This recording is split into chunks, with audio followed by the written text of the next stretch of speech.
ঢাকা থেকে গাজীপুর যেতে প্রতি কিলোমিটারে যাত্রীদের যত টাকা ভাড়া গুনতে হয় এর চেয়ে পঞ্চগড়, খুলনা বা চট্টগ্রাম যেতে কম ভাড়া লাগে। কারণ বাংলাদেশ রেলওয়ে এতদিন বেশি দূরত্বের টিকিট ছাড় দিয়ে বিক্রি করত। শনিবার থেকে রেলযাত্রায় এ রেয়াতি সুবিধা উঠে যাচ্ছে। নতুন দামে টিকিট কেটে ক্ষোভ জেরেছেন দূরের যাত্রীরা। ক্ষোভের সুরে বলেছেন, বর্তমানে সবকিছুর দাম বাড়ছে, মানুষের উপর জুলুম হচ্ছে।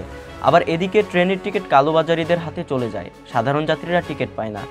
আরেক যাত্রী বলেন, ট্রেনের যাত্রী সেবা তো দূরের বিষয়, আগের নিয়ম অনুযায়ী রেলের যাত্রীরা 101 থেকে 250 কিলোমিটার ভ্রমণে 20%, 251 থেকে 400 কিলোমিটার ভ্রমণে 25% এবং এর বেশি দূরত্বের জন্য 30% ছাড় পেতেন।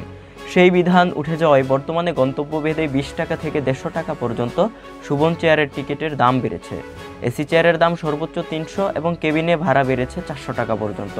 নিম্ন আয়ের মানুষের কথা বিবেচনা করে আগের ভাড়া পুনর্বহালের দাবি যাত্রীদের।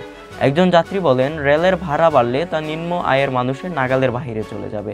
ভাড়া বাড়ার পাশাপাশি রেলের সেবা বৃদ্ধিরও দাবি যাত্রীদের। রেলের মহাপরিচালক সর্দার শাহাদাত আলী সংবাদ মাধ্যমকে বলেন, রেলের লোকসান কমাতে রেয়াতি সুবিধা প্রত্যাহার করা হয়েছে, অন্যথায় রেল সেবার মান উন্নয়ন করা সম্ভব নয়। রেয়াতি সুবিধা দেওয়ার ফলে বিপুল পরিমাণ রাজস্ব হারাতে হচ্ছে। এই সুবিধা প্রত্যাহারের মাধ্যমে রাজস্ব আয় বৃদ্ধির চেষ্টা করা হচ্ছে। এটির প্রভাব সকল যাত্রীদের উপর পড়বে। শাহপরান, পদ্মা নিউজ।